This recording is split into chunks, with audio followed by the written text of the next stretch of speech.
Welcome to the Eric Michael Show. We do this on Monday, Tuesday, Wednesday at 10 a.m. Eastern Time. If you have a question, you guys can begin calling into the queue. This one's got to be like 50 minutes today because I do have a hard stop coming up. So you guys can begin calling in. Oh, phone me if you could. Hopefully everybody's doing well. I'm super happy with how the National Card Show went for me in terms of buying. I think I killed it, but we'll see. Let's put this on me. Let's put this on. There we go. I'll show you guys something cool. So I was looking at some of my older cards. Check this out. So I'm big on buying vintage hockey, as you guys know, and this was a card that I have. Where is it? O-Pee-Chee. Is it O-Pee-Chee? There she is. I actually bought this card not too long ago, like 4 or 5 months ago, for $9,000, and it's up in value. Ray Bourque, famous hockey player. He was really good if you don't know who he is. Another one.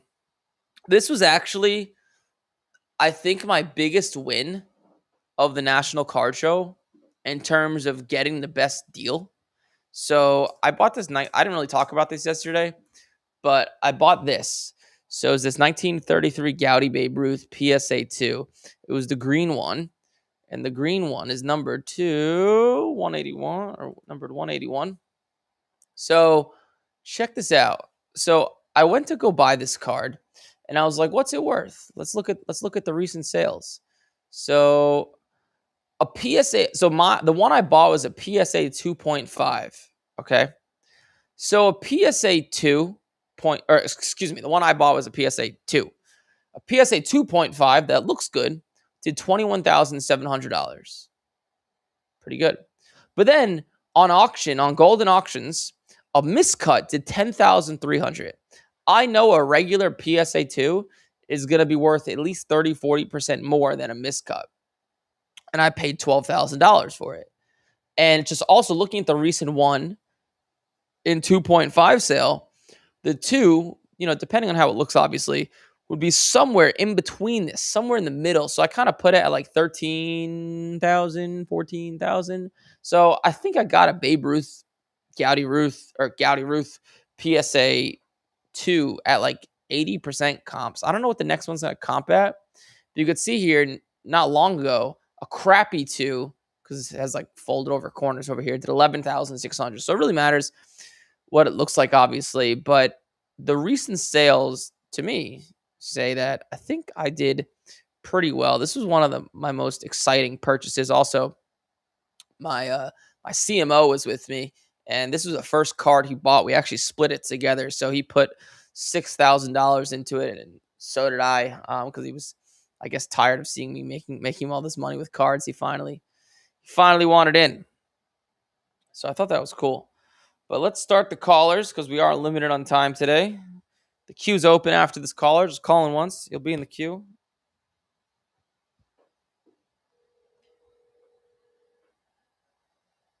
Hey, how's it going? Hey, what's up? You have Eric. You're live. Yeah, it's me, Johnstown Johnny. How you been? What's up? Give me the name one more time. Sorry. Johnstown Johnny. What's up, Johnny? Hey, man, good. I'm in the program and everything's going well. The QA is good. Everything's good. Nice. Happy to hear that. How can I help? What question can I answer for you? Hey, I wanted to find out what your thoughts were about the whole screwball thing, and then find out what you thought about the pending strike maybe next year, and what that would do to card values and how that would affect the hobby. Yeah, so Screwball, I mean, you're in the program, so you see the cards we buy.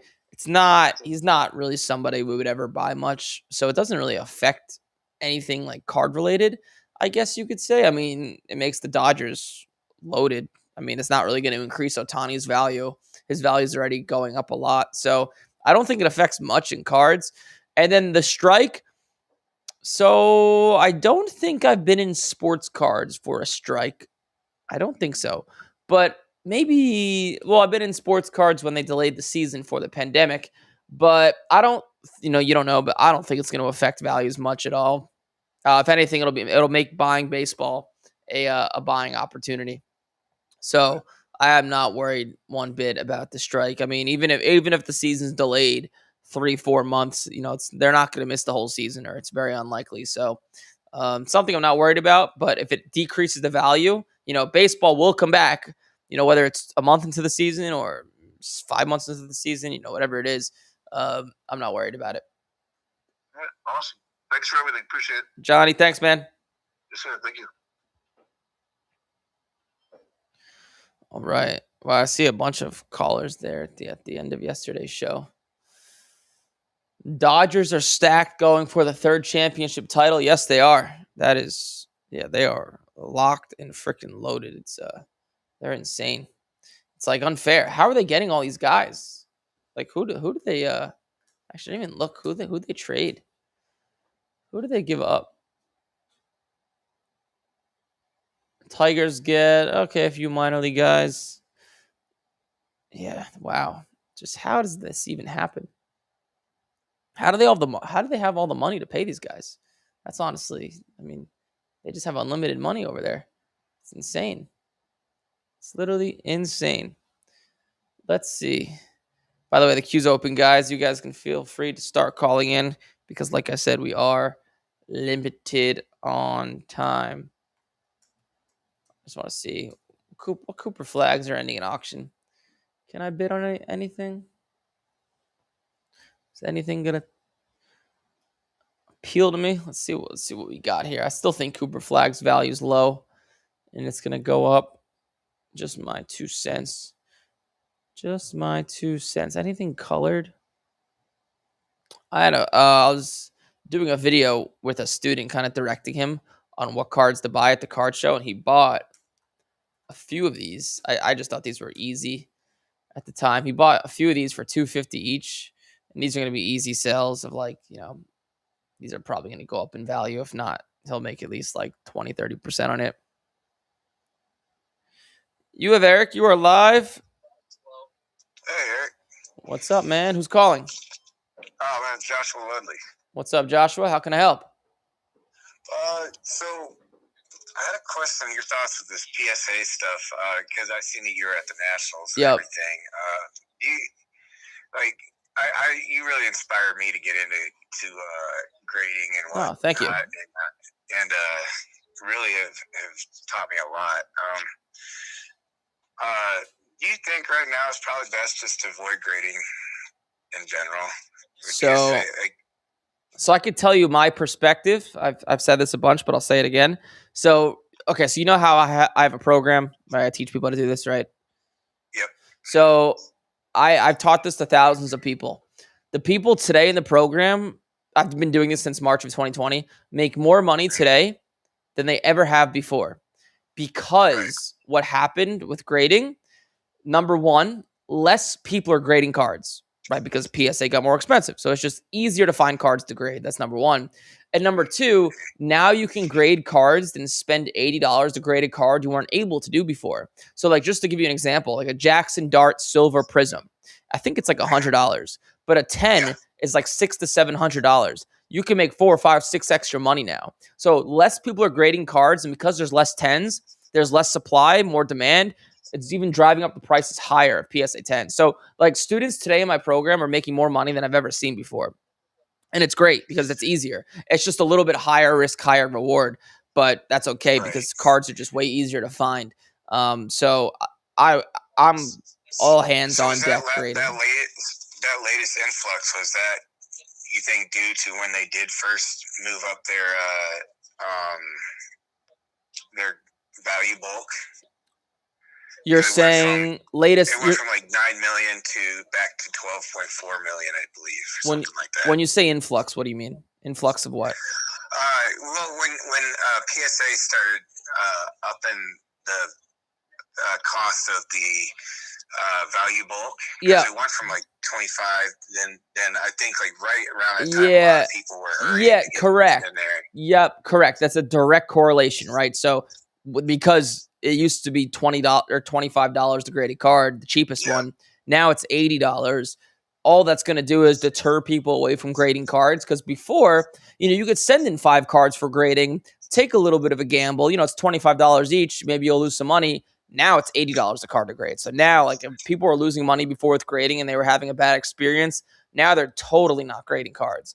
So, yeah. And like for people like me, selfishly, for myself and like my students, because we know what we're doing, we know what cards to buy, we know which cards will grade, etc. It just makes it so much sweeter, because we make more money when a card attends, and now these cards are way easier to find. And that makes more sense, because I've been looking for like some 90s Jordan inserts and stuff like that, and looking to get, because the 9s and 10s and those are just astronomical, and it's the only way I can see it to be worth it, is to send them in right now. Is if you're gonna spend $80 to grade, make sure that card's gonna be worth. So just as a heads up, those cards, be careful, because like these random Jordan cards from the 90s, a PSA 8 will be like $20, and then a PSA 9 will be like $300, right? And a 10 will be like $3,000. So my example would be like the Electrified. Okay. Where a PSA 8 is still like $300 something. Yep. Then it's worth it. Yep. So yeah, that's kind of what I'm looking for. But yeah, finding those that are in that condition is very difficult. And then I just seen at the National too, where a guy had paid the extra money for the Express and everything, but they kind of anticipated they didn't really anticipate the amount of people were going to be grading at the National. So apparently that slowed some things down. I ask myself, PSA is a big smart company, right? Call them a scam, call them whatever, but they're really smart. They're really good at making money, right? I ask myself, man, like, do they do this a little bit on purpose to just increase the scarcity? Because like the way PSA got so big, like when I was first into cards before 2020, like Beckett and PSA were equals, and PSA got so big. Part of the reason they did is because they made a PSA 10 harder. They made it more scarce, which increased the value of a 10. More people started sending cards to them. So you're going to sit here and tell me they didn't know how many ticket sales were at the National Card Show. They didn't know that their booth would be absolutely flooded. I think it's just they put this out there to show how much scarcity or how much demand there is, right? Because if there's demand, right, you want what others want. So I ask myself, like, part of this is a marketing ploy, but part of it is, they actually do have a lot of demand.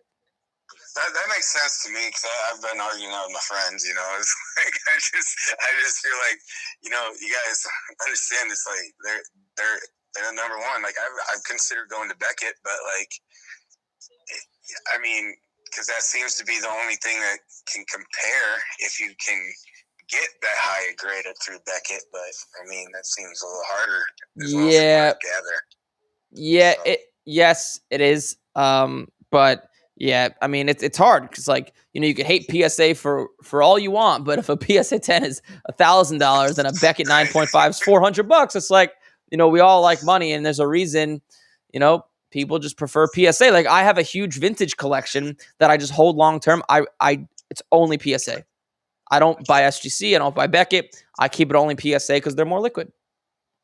Yeah, because I've just gotten back into buying and selling cards, and it's, whether you like it or not, PSA is that gold standard.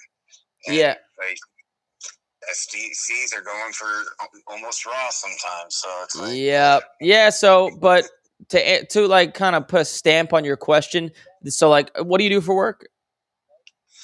I'm a dam operator, but when I discovered your program and everything, and the stuff that you do, it really put things in perspective for me when it came to. Nice. I just started watching a lot of your videos and content and stuff. And are you in the program or no? No, I'm not. Okay. Yeah, I would say, like, I don't like to be a hard salesman. Go follow the free content, make some money, then you could join later on if you want. But I started out the program. But you did join the program. I did at one point. Oh, you yes. did. Oh, you did. When did you join? This would have been last year, maybe, or the year before. So it's changed a lot. I would make sure you still, if you don't have access to it, because we changed platforms, I would email info@majorleagueprofits.com. They'll get you settled. But I'll just leave you off with this before I got to go to my next caller. Like what you're seeing here with sports cards, it's just classic business. So like, for example, like let's take the chocolate business, right? Like Hershey, like chocolate. Because that business has been around for 200 years when Hershey invented chocolate, it is really hard to get into now, right? It's really expensive. You need to have huge amounts of money, manufacturing, this, that. So as businesses get more advanced, it gets harder to get in. There's a harder barrier of entry. So this is what you're seeing with sports cards. As cards are getting more expensive, it's a harder barrier of entry. And as PSA and grading gets more expensive. So like, it was easier to get into cards 5 years ago for the simple fact it didn't cost nearly as much money. If you want to make some money today, I mean, you need at least a few $1,000s. That's at least. So that's what I would say about like PSA and things getting more expensive, etc. So yeah. Yeah, definitely, man. I learned a lot from you guys. And I think a lot of other people could. Well, thank you, man. I appreciate it a lot. Yeah, thank you. You have a good one. All right, we have a few people in the queue. New York. Hey, what's going on? What's up, man? You got Eric. You're live. All right, so I have this PSA 7 rookie redemption Kobe. Nice. And I'm not sure on the value because the sale on the 8 just popped at 1,900. Yep. So I know the sale on the 7's a decent amount lower, but I was wondering what I should value it at. When was the 7 sale? Probably a month or two ago. And what's the card? 1996 Topps Kobe rookie redemption. Yeah, the values haven't changed that much in a month. I could look for you, but that 7 sale, whatever it's sold for, that's gonna be the value. Yeah, I wish I had better news for you. Unless a new sale pops up, that would be like, because with vintage stuff, there's a big difference between the 7s and 8s and 9s. Yeah, because the 7 it'll pop every like 5 months, and it can go off the rails. Yeah, so whatever that 7 sold for would be the value. Would be my answer. All right, thank you. Thanks, man. Appreciate it. Appreciate it. I wish I can give a better answer, but I can't. The queue's open after this caller, by the way. Don't start calling in at 10:55 because I gotta go. Don't do it. Yo, how's it going? Hey, what's up? You have Eric. You're live. I had a few questions on values of cards that just haven't sold in a while, or Sure. there's no exact sales. Sure. So one of them is I have a 2025 certified Joe Mixon 1/1. I was wondering what that's worth. Is it autographed? No. What's the product? 2025 certified. No, probably like I see as 2024 to $10, like $10, maybe $20. Okay. And then also a Tet McMillan Prism blue. I don't know what they call it, but it's out of 14. So McMillan Prism 2025. Yeah. What's the color of the card? It's blue. Yeah. So probably like $100 if I had to take a guess in that range. Because I saw there's been one exact sale, and it was in like April, and it did $300. So it's probably about half since then, because the first sale is always going to do the most. So maybe about 150. Okay. Yeah, that's what I'd go with. What'd you say? No, nothing. Okay. And then also a Alex Sarr Topps Chrome auto number to 50, and it's in a BGS 9. Raw does about $90, and I was wondering what you think the BGS 9 adds on there. Just about the same as raw. Okay. Yep. And then do you think that I would have a hard time selling like big case hits like downtowns, uptowns, micro mosaics at 95 to 100% cash. 100% might be a little hard. 95%, once you sell it for that, it's much easier to sell. So, yeah, 95%, you'll have no problem. Okay. I think that's all I got for you. Sweet, dude. I appreciate you calling in. All right. Bye. Let's see. New York, you're up, man. Hey, it's Cameron. I can't get. All right.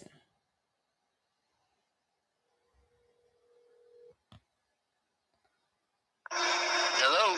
Hey, you have Eric. You're live. Yes. How you doing, Eric? How's it going? You seem like you're in a loud tunnel or something. Oh, do I? Should I call back? Yeah, it's pretty loud. It's tough to hear you. Okay. Yeah. All right. I'll call you back. I'll call New York back. If you're gonna call, please be in a quiet area. Hey, what's up? You have Eric. You're live. Alright. What's up, man? What are the top 5 players? What are the top 5 players to invest in right now? What's your budget? Probably like $200. So, with $200, I wouldn't be investing in any players. I would just go to a card show and just go to dollar bins and just buy stuff in there that's like $4 or $5. Buy them for $1 each and quickly flip them because. And I also have a question about a value of a Tedero McMillan National Treasures RPA number 299. Sure. Did you look it up? Yeah. It sold like 2 months ago for like $100, but now like there's a couple sales like nearing 200. So those recent sales, that's, people, when you sell a card, people just look at the recent sales. So that would be your answer, whatever the most recent sales are. Okay, that's it. Thank you. Cool, man. Thanks for calling. Okay. You have Eric. You're live. Yes. How you doing? My name's Joe. What's up, Joe? What's up, Joe? Now I can hear you good. I have a quick question. What do you think about Tyron Stokes? I'm kind of building up some cards with him, Caleb Holt, and Jordan as the 3 top. Do you think it's a good hold for March Madness? Who is it? Tyron Stokes. Well, I don't know who he is, so. He's the top high school basketball. I got it. Okay, I see He's here. going to Kansas. I wouldn't, because even if just number one, most guys don't odds are he's the top pick this year is probably not high because so much changes during the season. And then number 2 would be, even if he is the top pick, when his good cards come out, like when he's a professional, it'll most likely drop the value of his college card. So I wouldn't if I was in your shoes. Okay. All right. Thank you so much. Thank you, sir. Bye. Did I? Queue's open after this, by the way. If anybody wants to call in. I know these are fast callers.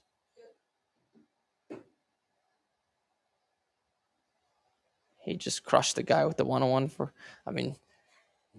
the $10 is what I saw. That's what a mix-in from last year did. I'm not going to sugarcoat it, right? That wouldn't do anybody any good.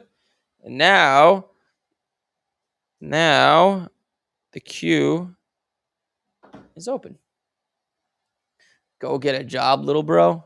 Yeah, Randy, I don't know if you've been to these card shows, but some of these little kids are walking around with like $20, $30, $40, $50,000. It's pretty crazy. Like, it puts you in a bad situation, especially for me, because people will come up to me and they're like 12 years old, and it looks like I'm trying to take advantage of the kid, but like he's trying to take advantage of me. It's pretty wild. You have Eric, you're live.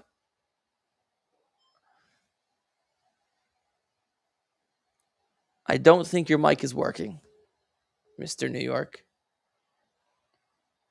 You have Eric, you're live. Yo, I just called a minute ago. I found another card that I wanted to know the value on. Did you look it up? Yeah, but the last sale was a while ago. How long ago?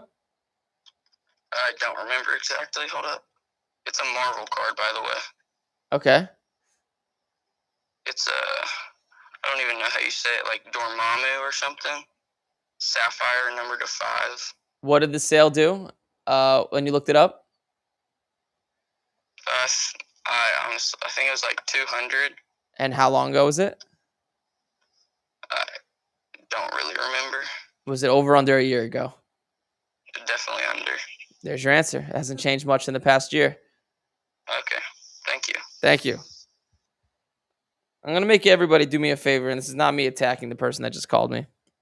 If you're calling to ask me the value of a card, he put in some effort because he knew something.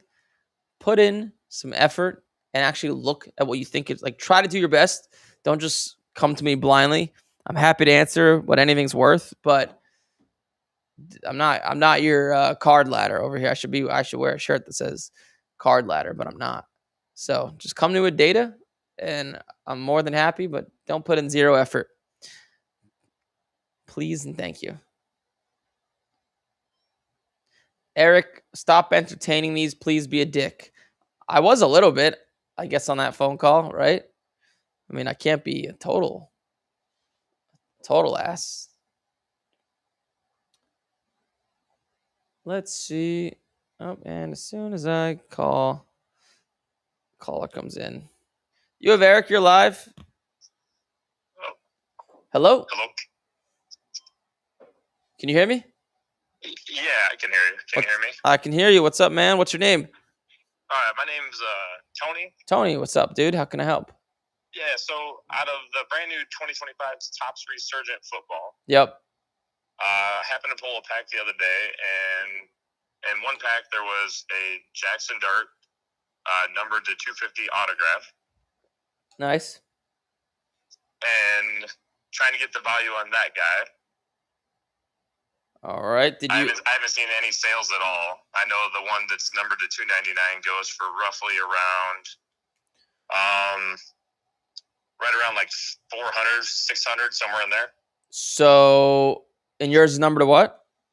250. It's teal. So yours is probably like 10 to 15% more than the out of 299. Gotcha. Yeah, that's what I would go with. And then also I would probably sell it right away because those cards don't do that well grading, and that card or that product just recently came out. Yep, it just came out, I think, last Thursday. So I would definitely sell it because if you just look at any new product, those cards always plummet in value. So even if you send it in for grading and it gets a 10, the value is probably going to be worth much less, especially because the season is going to start in like a month. And that's kind of what I was thinking. A follow-up question is, in the same pack, I pulled a redemption card of a base Tom Brady autograph. Wow. Oh, shit. Good for you. So there was one sale on that so far. It went $499, but $5,000, but it sold for less. I think $4,000. What Card Ladder says. Just trying to think if I should price that around the same or put it up for. I got it on eBay right now for $4,500. So that one, okay, that's an interesting one. Here, let me pull it up. So I see one sale did 4,000, right? Is that correct? Wow, you got good luck, my friend. I gotta hang out with you. But do you need the money? I don't necessarily need it, no. So I would not sell that. I would wait till you can get it redeemed, and then that one you would want to grade because it's Tom Brady. So would you redeem it? Yes. And then send it in for grading right away, obviously. Okay. So let's say that card, when you get it, the physical card might be worth $6,000. And if you're able to sell it with the Topps, like the Topps thing on it, the sticker, I can't think of the word. Like the seal on it? Yeah, the seal, correct, yes. It will get you a nice premium. However, once that seal's taken off, and if it grades a 9, if it does grade a 9, it will go for less than it's sealed. But if it grades a 10, it will go for much more. So you want to make sure it's in good condition when you get it. Okay. But it will most likely be. Those cards aren't terribly difficult to grade. So I would wait on that one. Don't sell it just yet. All right. That's all the questions I got. I appreciate the advice. Hey, sounds good, man. Congrats on the card pull. I appreciate it. Thank you. Thanks. Damn, Tom Brady auto. That's crazy. I don't even know though it was in there. Hello. Please state your name after the tone, and I Google Voice will have try to to state connect my you. name. Eric Michael.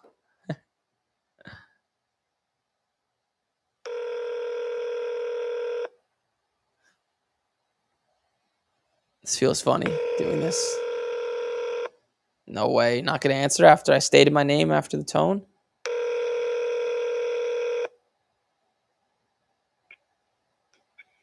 Hello. Hey, you have Eric. You're live. Hey, how you doing, Eric? Thanks for taking that call and getting back to me. Appreciate it. Yeah, for sure. It's the first time I ever had to state my name with the whole Google Voice thing. That's exactly right. Hey, I watched a recent webinar that you put on, and I just wanted to confirm one thing. In terms of investing, Yeah. am I right now that the window is closed on NBA for this season in terms of making purchases? Player dependent. So, like, obviously, this is me, educated guess here, right? There's no guarantees, so keep that in mind. But like, Con Canuple's value is doubled. LaMelo Ball's value is doubled. Kind of closed that window. But like Flag, so like I bought some Cooper Flag and Wemby. Their values are kind of slowly creeping up, but they're not up a ton. I bought them. Some Tyrese Maxey. I think I bought a card of Anthony Edwards. These guys' values aren't up. So it's really player dependent. You know, people ask me all the time, when should I sell this card of, like, you know, the player they invested in? Just when the value, when you think it's spiked or it's peaked. So it's just player dependent, but the window is not closed. The window will, like, kind of officially be closed. You could say like September 1st if you wanted a date, and then I'll start moving into baseball. But yeah, that's what I would say. So, and it's funny because you touched on it a little bit. I had a second question there, and it was, is Con Canuple a better investment than Cooper Flag? Because Cooper sort of, I feel like Cooper is just a more popular name, and a name that more people know and figured they'd be chasing. But it sounds like you feel the opposite of that if you're buying Cooper now. Yeah, the only reason I'm buying Cooper now and I'm not buying Con is when LaMelo got traded away from the Hornets. So I was buying Canuple when his season ended, right, in like May. I was buying some in June, and then LaMelo Ball got traded, I think, in June, and then his value doubled. So I sold my Con, I made some money, and I got out of it. I doubled my money, great. But Flag, his value is up like 10%, maybe. It's still kind of going up. After somebody doubles, it's hard to keep going up in value. It could, but, you know, I like to buy when I think they're at its absolute lowest, right? That gives me the best probable odds of me making some money, in my opinion. So it's not like one's better than the other. And, like, honestly, the name doesn't really matter. It doesn't take a lot of hype to really spike a player's demand, which spikes value. So, like, you'll see in baseball this upcoming, like, off season, I'll be buying guys you've never heard of. And some of their values will increase a lot going into like February, March. All right. Well, look, I appreciate the insights. Thanks so much. Yeah, man. Thanks for calling. Take care. Take me home, country road, to the place I belong, West Virginia. What's up, Eric? Hey, you have Eric. You're live. Quick question. Do it. The Sammy Ball card that you picked up at the National. Yes. Was it 48? Yes, 1948 Leaf. And how much did you pay for it? I paid. It was a slightly risky purchase, but I paid. Well, I bought that and an autogram PSA 7 1950 Bowman together, but you could price the Leaf. I paid around $11,000 for it in the deal. 11 grand.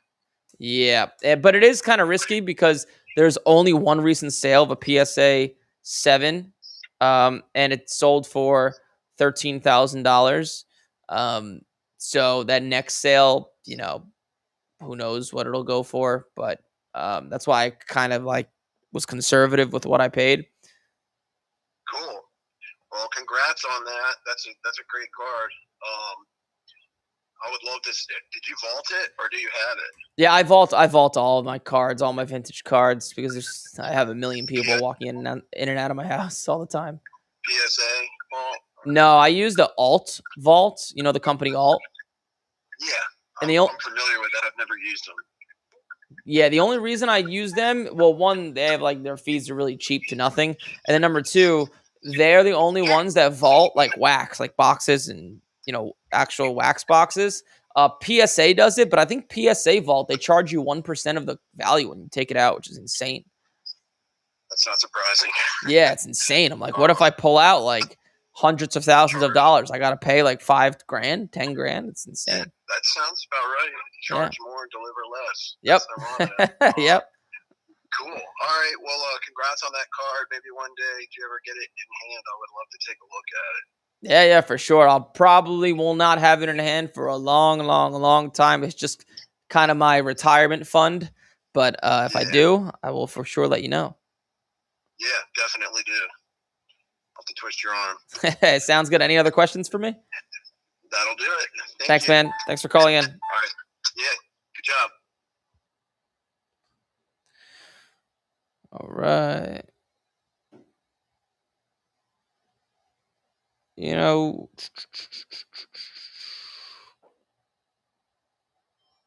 All right. Let's continue forward. Hey, Eric. Hey, what's up? You have Eric, you're live. Hey, I just had a question. Do it.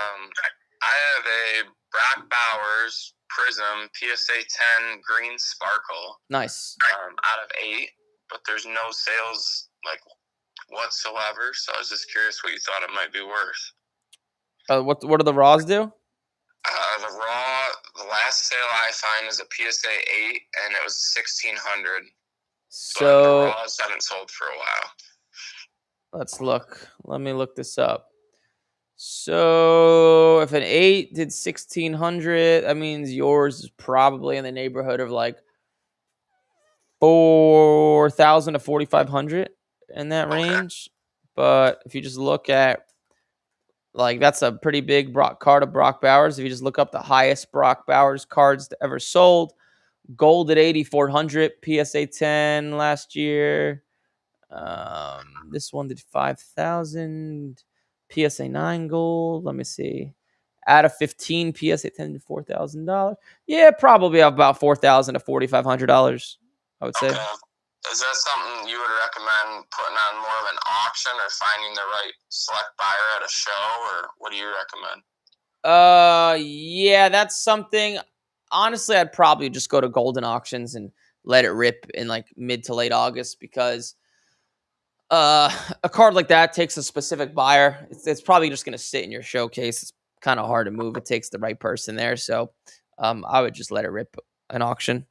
All right. Thanks, Eric. Thanks, man. Appreciate it. Have a good one. You too. All right. Connecticut.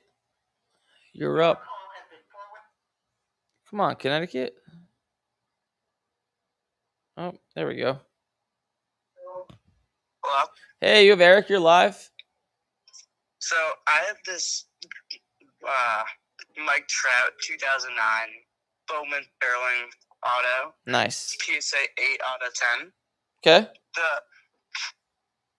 Did like 900 earlier in July, but the PSA 8 out of 10 just did like 630. Do you think I should just like put it on option? So let me look up the card. I used to buy and sell these cards all the time. So it's the 2009 Sterling Trout auto. What's your grade? PSA 8 out of 10. So it's got a 10 autograph? Yeah. So did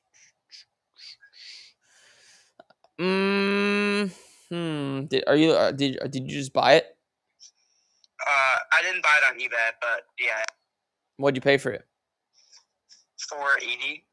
Yeah, I would just let it rip on auction. Or bring it to a card show if you're going. It'll sell for like $650 to like $800 in that range. You saw the PSA. It's just so weird because the PSA 8 sale was 900 earlier this July. Yeah, those cards will range like that. That's why maybe put her on eBay and wait for an offer first. I would maybe give it 2 weeks. Then if not, let it rip on auction. Okay, thank you. Thanks, man. Appreciate it.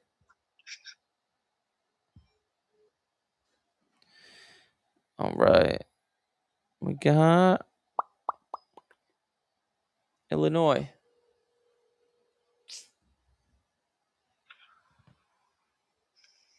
Yo, what's up? What's up, man? You got Eric. You're live. Hey, what's up? So I went to the National last Thursday. Okay. And I picked up a Wemby rookie prism base prism at a PSA 10 for $340. Now I looked up comps and it was like right around like where it was selling for. So it was like, I think comps were like $350, so I got it for $340. I'm just wondering, like, what do you think like the card could do like in like the coming months or year? Because I know the one downside to it is that the print run on Wemby for his rookie year and Prism is extremely high, and like thousands of his base Prism rookies have gemmed. So I just want to get your input on that. So a few things. So I bought a few of those as well. Because it's such a common card, you never want to pay the full value. So you could have most likely got that card with a little bit of extra effort for $300. Okay. Number two, where it's going to lie in the next few years. I mean, it just depends on his play. I can't predict the future. I have no idea. I mean, he's obviously really good. The only thing that would stop him is injuries. So it'll most likely be worth more. But number three, where that card will fall in the next few months. Like, even if Wemby's value goes up a lot, that card won't go up as much because the supply is so high. So, like, maybe $400. Okay. Yep. All right. That's all I wanted to know. Thank you. Cool, man. Thanks for calling in. Yep. Take me home, country roads, to the place. Hi, it's Cameron. I can't get to New York, I see you called in a bunch, but can't get to you. I got time for one or two more callers, and then your boy is tapped out for today. If I were Eric, I'd be charging people to give prices of the cards. I should, right? I have a little business on here. Cameron, Hi. what's up, man? I have one more value question. Bijan Robinson, 2023 Flawless Anniversary, 10 of 10. Did you look it up? Sealed. No. You got to look it up, man. Okay. Look it up. Also, Yep. I have a $1,000 budget now. Who do you think I should invest in? Same answer I gave you before. I'd be grinding at card got it shows. then. Okay. Thank you. Interesting. Yeah, he got an extra $800. That's what it feels like. And maybe he went to his parents. Hey, can I have some more money? All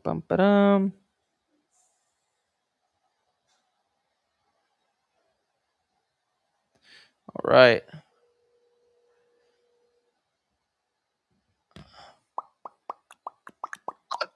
Hey, you have Eric. You're live. I just had a question. It's, Sure. Like, I know you said not to like call in to ask for comps, but this is like I can't really find anything. Okay. I have a 2022 Topps Now Aaron Judge. It's like in-person auto, mint 9, auto 10, and I can't really find anything, and I need help pricing it. What'd you find when you looked it up? I like it's hard because there's not really any comps. There's no direct cards that are like this, so I can't really find anything. What do raw sales do? Raw sales are around like 600. There you go. It's PSA 9 is always going to be roughly around raw. All right. Thank you for your time. Thanks, man. Appreciate it. Bye. You know, the kids are the ones with just, what's this card worth? Right to the point. Hey, you have Eric. You're live. Yes, sir. Just want to say, love your content. Thanks, man. Everything about it just, helps me a lot. But all I wanted to say is I'm having a hard time right now, like with sport cards. I'm barely kind of trying to get started. Yep. But I wanted to get your opinion on how do you know when to hold the right cards and how do you know when to sell them? Like, I think that's one thing I struggle on right now. Because I have a bunch of, Victor's rookies, like the hype stuff, but sometimes I get close to it and sometimes I say, oh, what if it goes up or what if it goes down? Like, how do you know when is the right timing? I think that's what I struggle on. So you always want to sell before the season starts, number one, because most guys don't live up to expectation. Number two is what was I going to say? If you're newer to cards and your goals to making an income, you want to be consistently flipping cards like a machine. So you should just be selling right away. Like the answer is almost always sell right away unless you have a lot of money, because it just makes mathematical sense. So you shouldn't be holding anything. You should be buying, grading, flipping, or just buying, flipping, just keeping the ball moving. Nice. I think I'm like about 6 months into the sport cards. I started like this year, and so far I've gotten some pretty good cards, like some pretty good Coopers, PSA 10, Yeah. some really good stuff like Jalen Brunson's, Victor rookies, like some of my favorite players too. And well, I've been trying to flip them and do that, and so far I've like made a little bit of my income back, but that helps a lot. So I should be just selling and constantly flipping. Yes, keep flipping. Never hold. That's the easy answer to your question. Oh, it's Caulfield. Somebody commented, "I can't wait till the kids get back in school." That's funny.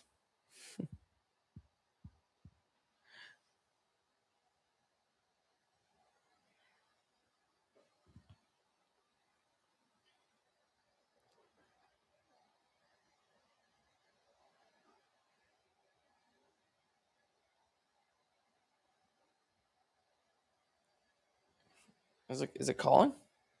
Huh. Oh. Hold on, Merv.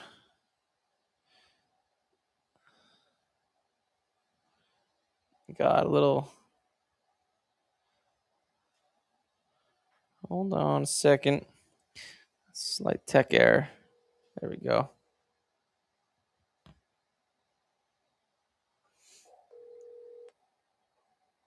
Eric Bubala. There he is.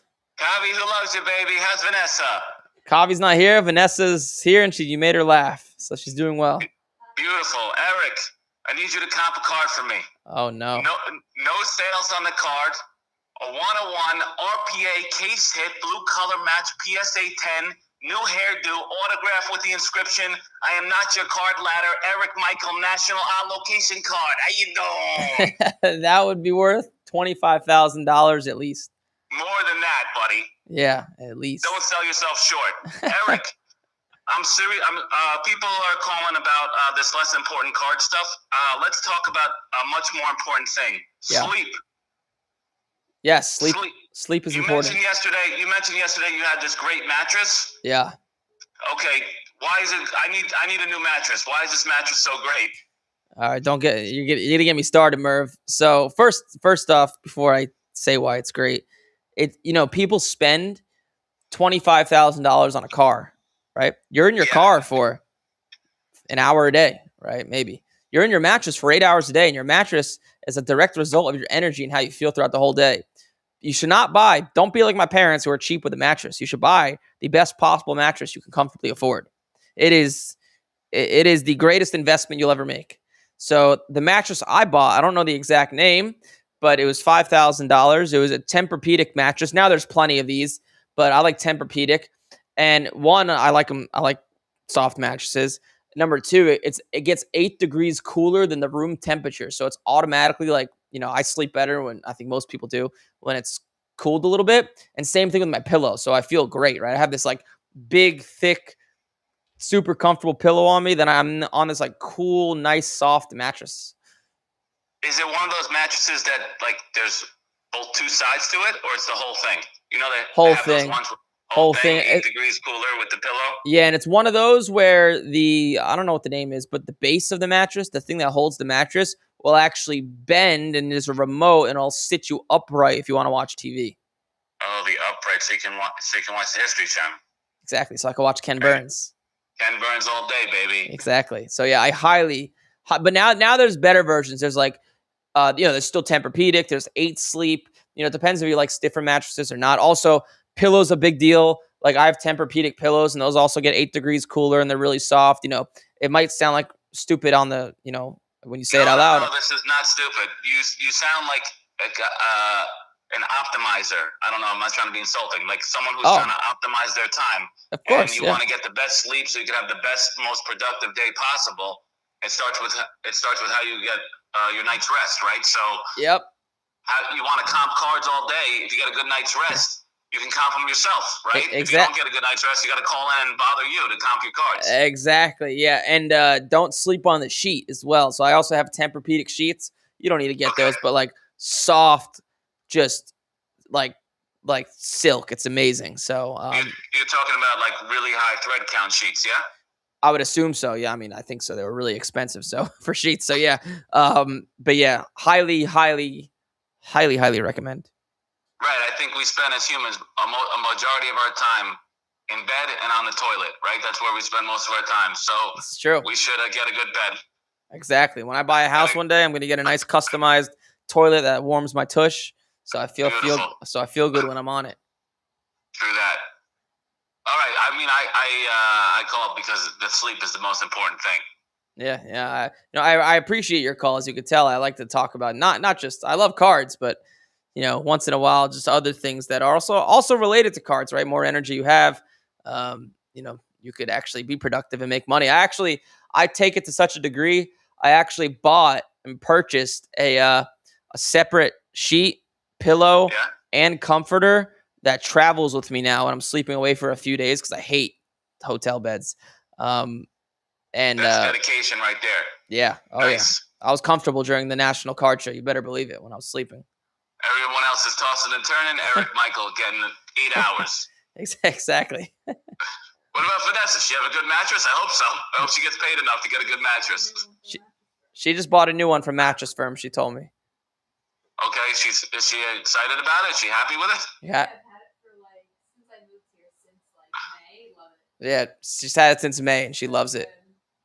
Okay, well, I think Mattress King is going to have to now give you a cut of their profits. I should. Yeah, you're right. You're right. They should, honestly.